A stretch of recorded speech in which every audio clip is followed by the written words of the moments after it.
Esta historia me la contó una mujer llamada Andrea Rivera, una de esas personas que no hablan por hablar. Me escribió una noche de agosto, desde un pueblo olvidado del sur llamado San Jorel, un caserío de casas de barro, caminos polvorientos y noches tan silenciosas que uno puede oír cómo crujen los huesos del mundo. Decía que ya había hablado con curas, pastores, psicólogos, incluso con un parapsicólogo de una ciudad vecina, pero que nadie la había escuchado realmente. Nadie le creyó que algo caminaba sobre su techo cada noche. Andrea vivía con su esposo, Julián, y sus dos hijos, Emiliano, de 8 años, y Tomás, el menor, que apenas estaba por cumplir 5. Gente sencilla, como muchas que conozco. Ella vendía empanadas en la plaza, él trabajaba en el campo. Una familia callada, de esas que no se meten con nadie, que viven con lo justo y agradecen lo que tienen. Todo comenzó, según me dijo, con un ruido. No uno fuerte ni escandaloso, no. Era algo leve, casi imperceptible, como si alguien, o algo, arrastrara los pies por encima de las tejas. Al principio, pensaron que se trataba de un gato callejero o de algún animal del monte buscando calor. Pero los ruidos volvían cada noche. No eran zancadas pesadas, ni pasos humanos. Eran como garras pequeñas, reptando, probando, tanteando la estructura de la casa desde arriba. Julián subió una mañana al techo, revisó todo, no había nidos, ni grietas, ni rastros. Pero esa misma noche, el sonido volvió. Más claro, más insistente. Como si la criatura supiera que la estaban buscando. Andrea empezó a rezar. Rezaba mientras lavaba los platos, mientras barría el patio, mientras se vestía por la mañana. No era miedo lo que sentía, al menos no al principio, sino una sensación aguda, persistente, de que algo no estaba en su lugar. Como si el tejado ya no fuera solo un techo, sino un límite vigilado por ojos que nunca parpadeaban. El perro de la casa, Rocco, un mestizo viejo que solía dormir en la entrada, comenzó a comportarse extraño. Durante el día parecía normal, pero apenas caía la noche, se negaba a salir. Ladraba hacia la oscuridad del tejado, y luego gemía como si algo invisible lo hubiera retado a pelear, y él supiera que perdería. Fue Tomás, el más pequeño, quien pronunció las palabras que marcaron el verdadero inicio de todo. Mamá, el hombre pequeño me ve desde arriba. Andrea se detuvo. Lo miró con la cara cubierta de jabón, el trapo aún en la mano. Tomás, sentado en el suelo con sus juguetes, hablaba con una naturalidad que helaba la sangre. ¿Qué hombre, mi amor?, preguntó. El que camina por el techo, respondió él, sin levantar la vista. El que tiene los ojos que no se apagan. Andrea no supo qué decir. Ni siquiera supo si había escuchado bien.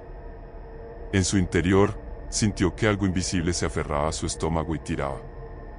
Las noches siguientes fueron peores. Además de los pasos, se escuchaban susurros, como si el viento llevara palabras que nadie había dicho. Voces muy bajas, casi infantiles, pero sin ternura. Voces que jugaban entre sí, que reían, que repetían frases sin sentido. El ruido no provenía de dentro de la casa.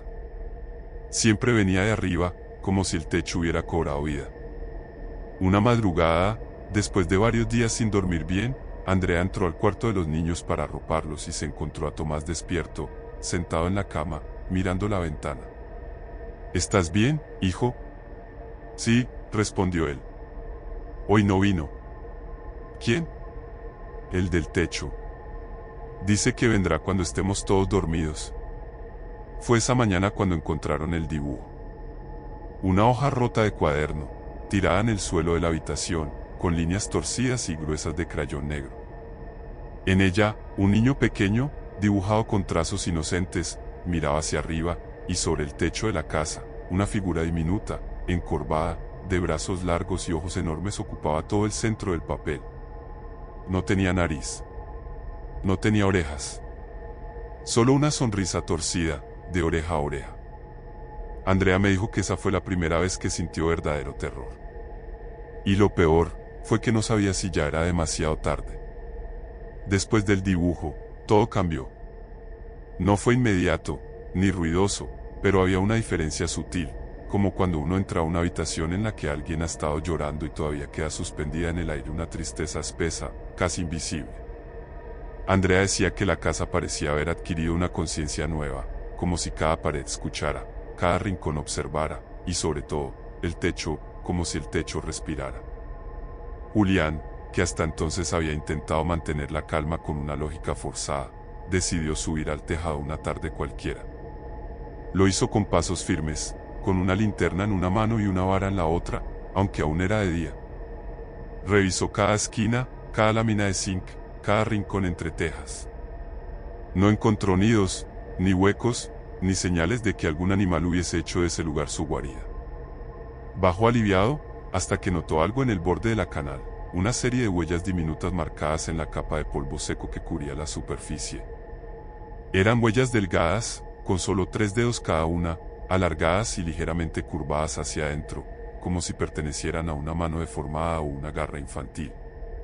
El patrón era claro, alguien o algo se había arrastrado por ahí recientemente. Esa noche, Andrea no durmió. Se quedó en la sala, con las luces apagadas, solo acompañada por la tenue luz del televisor, en silencio, con los oídos atentos y los nervios crispados. Y entonces lo vio. A través de la ventana del frente, justo cuando el reloj marcaba las 2:33 de la madrugada, una figura encorvada apareció lentamente en la orilla del tejado. Era pequeña, pero no infantil. Sus proporciones eran equivocadas. Como si el cuerpo hubiera sido forzado a mantenerse de pie cuando su naturaleza pedía arrastrarse. La piel era de un tono ceniza, sin brillo, y los brazos colgaban demasiado, terminando en dedos finos, larguísimos, que arañaban levemente la teja mientras la criatura se agazapaba en una de las esquinas del tejado, mirando hacia la habitación de los niños.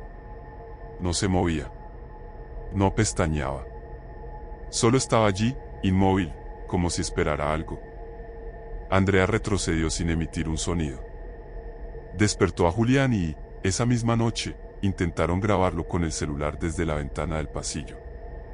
Pero lo que captaron no fue un video.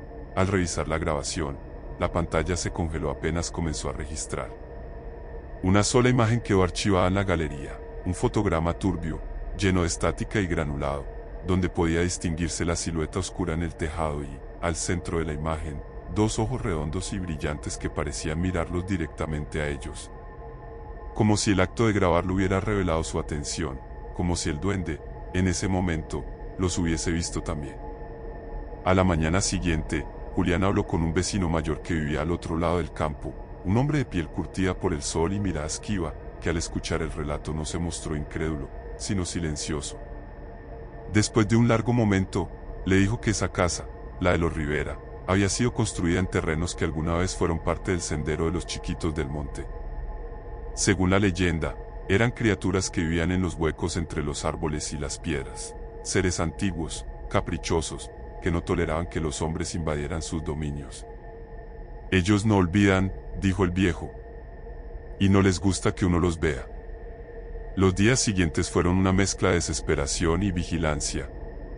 Emiliano, el hijo mayor, empezó a tener pesadillas recurrentes.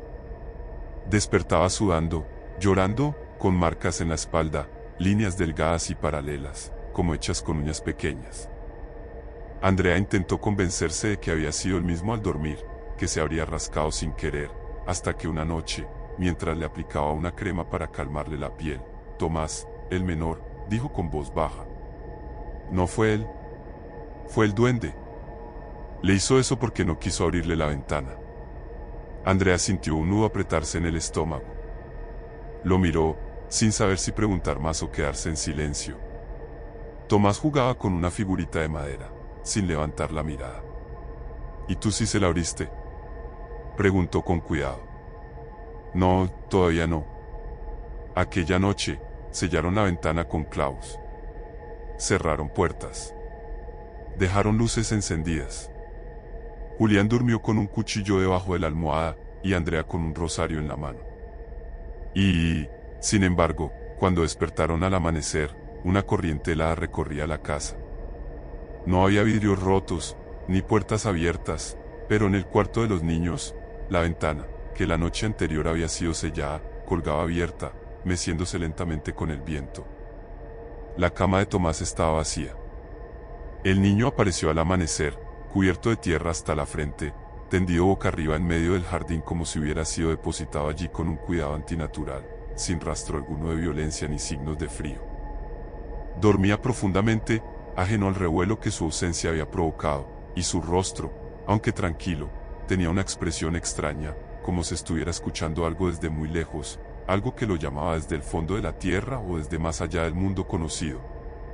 Andrea lo alzó con manos temblorosas, sintiendo el peso de su cuerpo inerte pero cálido, mientras Julián revisaba, con un miedo silencioso, las marcas en la tierra que rodeaban al niño. Eran dibujos trazados con precisión, como si alguien o algo hubiera danzado a su alrededor durante la noche. Había círculos superpuestos, espirales que se cruzaban, símbolos imposibles de entender pero que, sin necesidad de traducción, transmitían una intención clara: él ya no les pertenecía del todo. No hubo necesidad de discutirlo. Esa misma semana empacaron lo poco que tenían y abandonaron San Jorel sin despedidas, sin explicaciones, huyendo del tejado que ya no podían mirar sin sentir que alguien, invisible, paciente, los observaba desde arriba. Se establecieron en una ciudad modesta, lejos del campo, en una casa nueva, sin historia ni raíces, donde Andrea esperaba poder reconstruir su familia, enterrar el recuerdo, y tal vez, con algo de suerte, volver a dormir con la ventana abierta. Pero no fue así. Tomás cambió. No de manera dramática, no con escenas de gritos ni ojos en blanco ni palabras en lenguas muertas. Fue algo más sutil. Comenzó a hablar menos, a alejarse de su hermano, a pasar horas enteras en silencio mirando hacia el techo. No jugaba con otros niños. No reía.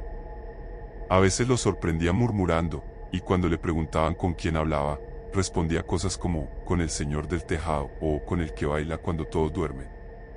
Andrea intentaba callar sus miedos, pero cada noche le costaba más hacerlo. Sobre todo cuando, al apagar las luces, escuchaba crujidos suaves sobre las láminas del techo, tan leves como una respiración contenida. Una noche, semanas después de la mudanza, Andrea fue despertada por un ruido seco proveniente del altillo. Era como si algo hubiera caído o se hubiera arrastrado pesadamente. Julián no estaba, había salido a un turno nocturno, así que, sola, con el corazón latiéndole en el cuello, subió las escaleras de madera con una linterna entre las manos y los dedos sudorosos aferrados al pasamanos. El altillo estaba cubierto por una fina capa de polvo. Olía a madera vieja y encierro. La linterna temblaba ligeramente con su pulso. Fue entonces cuando la luz reveló lo que yacía en el centro del ático, un círculo trazado con sal gruesa, cuidadosamente derramada alrededor de 7 figuras pequeñas hechas de barro. No eran simples muñecos. Cada uno estaba modelado con detalles que no dejaban dudas. Uno tenía la trenza desordenada que Andrea solía hacerse por las mañanas. Otro llevaba el sombrero con el que Julián trabajaba en el campo. Incluso el perro, Rocco, estaba representado, echado junto a la figura de Emiliano.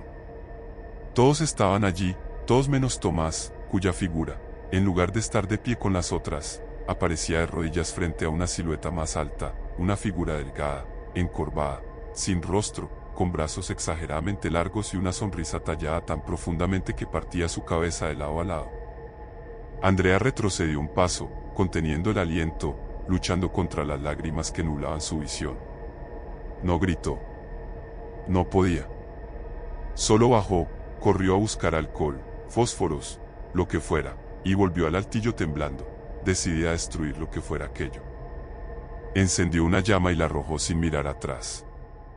El fuego devoró el altar en cuestión de segundos, y una columna de humo acre llenó la casa. Los muñecos crujieron como si tuvieran huesos dentro. Desde entonces, Andrea no volvió a subir al altillo. Ni una sola vez.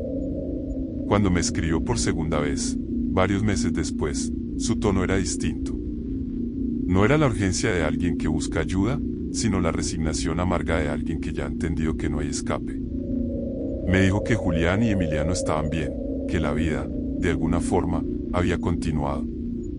Pero que Tomás seguía hablando en voz baja con alguien invisible, y que a veces, en medio de la noche, lo encontraba sentado en el pasillo, mirando hacia arriba, como si esperara una señal. Me dijo que los ruidos en el techo no habían cesado, que al principio creyó que solo estaba sugestionada, hasta que, una madrugada, escuchó con claridad pasos pequeños corriendo de un lado al otro del tejado, y una carcajada lejana, infantil, apenas perceptible, que le heló la sangre. La última vez que supe de Andrea, fue por un mensaje corto, sin firma. Solo decía: ya no camina sobre el techo. Ahora lo escucho dentro de las paredes.